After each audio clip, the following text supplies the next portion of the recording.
2 decades on, Gulbarg society has something to celebrate. 2 decades on, decade means दहाई, 10 साल का एक डेकेड होता है. 2 decades on मतलब 2 दहाइयों के बाद Gulberg society has something. Gulberg society के पास कुछ है टू सेलिब्रेट, जश्न मनाने के लिए. पूरी स्टोरी है. From the soul crushing gloom of 69 funerals to the gaiety of a pre wedding celebration. Soul crushing gloom का मतलब है आत्मा को कुचलने वाली उदासी, मतलब रूह को कुचल देने वाली उदासी. फ्यूनरल्स का अर्थ होता है अंतिम संस्कार और इसका मतलब जनाजा भी होता है.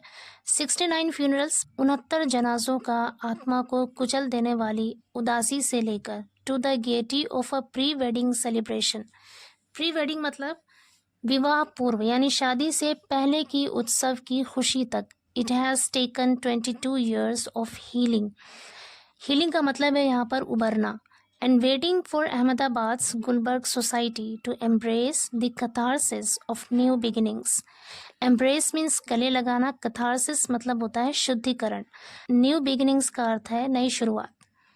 कह रहे हैं it has taken 22 years of healing यानी उबरने में 22 साल लग गए हैं. And waiting for Ahmedabad's Gulberg society, और गुलबर्ग सोसाइटी के लिए इंतज़ार करने में, टू एम्ब्रेस गले लगाने के लिए, the catharsis of new beginnings नई शुरुआत की शुद्धिकरण को गले लगाने के लिए गुलबर्ग सोसाइटी को 22 साल लग गए हैं. कथारसिस मतलब होता है टू रिलीफ रेप्रेस्ड इमोशंस या फिर शुद्धिकरण. रेप्रेस्ड इमोशंस मतलब दमित भावनाएं यानी जो दबे हुए जज्बात हैं उनसे निजात पाना. आगे कह रहे bride Misbah Mansuri wasn't born when the 2002 post Godhra violence in Gujarat heaped tragedy on this residential block in Chamanpura.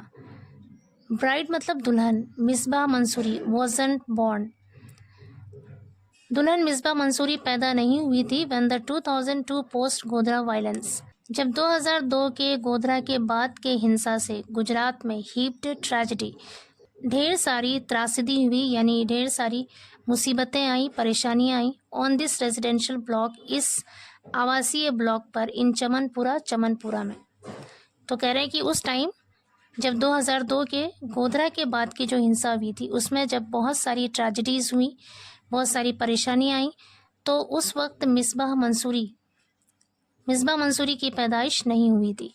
Her extended family, extended मतलब विस्तृत, ऐसा परिवार जिसमें सारे रिश्तेदार इकट्ठे रहते हैं, जिसे जॉइंट फैमिली भी कहा जाता है, उसे कहते हैं extended family.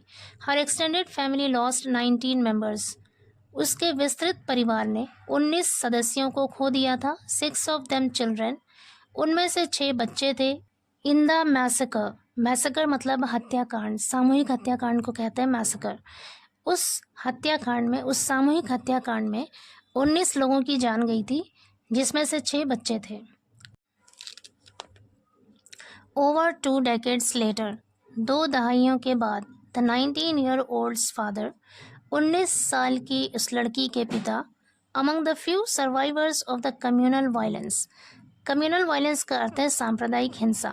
Few survivors, survivors कहते हैं बच जाने वाले. तो कह रहे हैं सांप्रदायिक हिंसा में बच जाने वाले लोगों के बीच उस 19 साल के एक लड़की के पिता चोज मतलब उसने चुना. There is still desolate, desolate मतलब होता है उजाड़. स्टिल डेसोलेट मतलब जो अब भी उजाड़ है, सुनसान है. नेबरहुड पड़ोस को चुना, अब भी उजाड़ पड़ोस को चुना. एंड देयर हाउस, और उनके घर को चुना. At the society's entrance, society के एंट्रेंस पर यानी उसके प्रवेश द्वार पर. To organise a pre wedding celebration, शादी से पहले के उत्सव को आयोजित करने के लिए, शादी से पहले के सेलिब्रेशन का आयोजन करने के लिए सोसाइटी के प्रवेश द्वार पर पड़ोस के अब भी उजाड़ घर को चुना. बिफोर द निकाह टेक्स प्लेस, निकाह होने से पहले, इन डिस्ट्रिक्ट ज़िले में.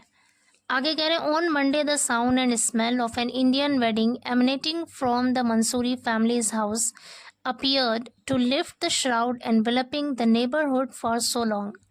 ऑन मंडे मतलब सोमवार को, द साउंड एंड स्मेल, आवाज़ और गंध यानी खुशबू ऑफ एन इंडियन वेडिंग, भारतीय शादी की, emanating from the Mansuri family's house, Mansuri परिवार के घर से आने वाली। एमिनेट का मतलब है यहाँ पर आना, निकलना।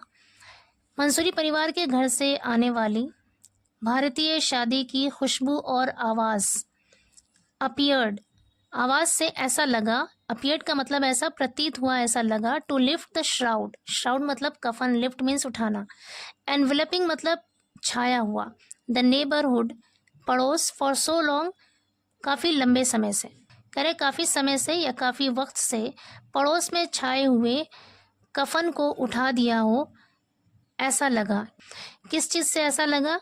मंसूरी परिवार के घर से आने वाली भारतीय शादी की खुशबू और उसकी आवाज़ से ऐसा लगा कि जैसे इसने पड़ोस में छाए हुए काफ़ी समय से एक कफन को उठा दिया हो। छाए हुए कफन को उठा दिया हो या फिर छाई हुई उदासी को उठा दिया हो। The chatter of guests assembled for the haldi ceremony and a medley of Bollywood songs filled the air. Chatter of guest यानी मेहमानों की बातचीतों से, assembled for the हल्दी सेरेमनी, हल्दी सेरेमनी के लिए जमा हुए, इकट्ठे हुए मेहमानों की बातों से, and a medley of Bollywood songs, और बॉलीवुड के गानों के मिश्रण से, फिल द एयर, हवा गूंज उठी। फिल द एयर का मतलब है हवा गूंज उठना। फिल्ड द एयर मतलब हवा गूंज उठी।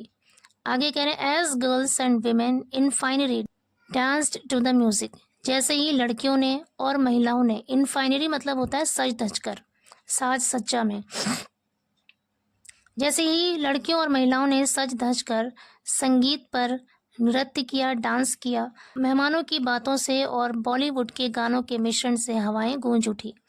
आगे कह रहे हैं Misba's father Rafiq Mansuri who lost his wife and 5-month-old son in the violence relocated to MP and remarried there. Misba के पिता Rafiq Mansuri who lost his wife, जिसने अपनी पत्नी को खो दिया था, एंड 5-month-old सन, और अपने 5 महीने के बेटे को खो दिया था, इन द वायलेंस, उस हिंसा में, relocated to MP, वो MP चले गए। रिलोकेट का मतलब होता है एक जगह से दूसरी जगह जाना या फिर शरण लेना। उन्होंने MP में शरण ली, एंड रीमैरिड देयर, और वहाँ फिर से शादी की। Misbah is the eldest among our 3 children, Misbah हमारे 3 बच्चों में सबसे बड़ी है। I decided to return to Gulbarg Society for our daughter's haldi rather than to mourn the past, he said. I decided, मैंने फैसला किया, मैंने निर्णय लिया, to return, वापस आने का, to Gulberg society, Gulberg society में वापस आने का फैसला किया, for our daughter's haldi, अपनी बेटी की हल्दी समारोह के लिए, rather than to mourn, मातम करने की बजाय, मोर्न मतलब होता है शोक प्रकट करना, मातम करना। द पास्ट यानी पास्ट पर, गुजरी हुई बात पर, गुजरे हुए वक्त पर मातम करने की बजाय अपनी बेटी की हल्दी समारोह के लिए गुलबर्ग सोसाइटी में लौटने का फैसला किया। ही सेड, उसने कहा। फॉर मैनी ऑफ दोज, उनमें से बहुत से लोगों के लिए, हु अटेंडेड द सेलिब्रेशन, जिन्होंने इस जश्न को अटेंड किया, यानी जो इस जश्न में शरीक थे, it was almost a right of passage, ये लगभग यादगार घटना थी। राइट ऑफ पैसेज मतलब यादगार घटना। आगे कह रहे हैं until the Mansuri decided to hold the event at Gulberg, जब तक मंसूरी ने डिसाइडेड फैसला नहीं किया था, अनटिल द मंसूरी डिसाइडेड, जब तक मंसूरी ने निर्णय नहीं लिया था, फैसला नहीं किया था, टू होल्ड द इवेंट, कार्यक्रम के आयोजन का, एट गुलबर्ग, गुलबर्ग में, फॉर्मर रेजिडेंट्स, पूर्व निवासी यानी जो पहले वहाँ पे रहने वाले लोग थे, वुड विजिट इट, वो वहाँ पर आया करते थे, वंस अ ईयर, साल में एक बार, टू पे ट्रिब्यूट टू देयर डेड, अपने मृतकों को श्रद्धांजलि देने के लिए, यानी अपने मरने वालों के लिए खराज अकीदत पेश करने के लिए वहाँ पर लोग आया करते थे। The society had turned into a parking zone for people in the neighbourhood, for people in the neighbourhood यानी पड़ोस में रहने वाले लोगों के लिए, वो सोसाइटी हैड टर्न, तब्दील हो गया था, बदल गया था, इनटू अ पार्किंग जोन, एक पार्किंग जोन में बदल गया था। आगे कह रहे हैं there was no pomp in the pre wedding events, शादी के पहले के कार्यक्रमों में कोई धूमधाम नहीं थी। नो पॉम्प मतलब कोई धूमधाम ना होना, पॉम्प मतलब होता है धूमधाम। शादी के पहले के समारोह में कोई धूमधाम नहीं था, but it did change the mood, लेकिन इसने मूड को बदल दिया था। एडेड अ गेस्ट, एक मेहमान ने आगे बताया।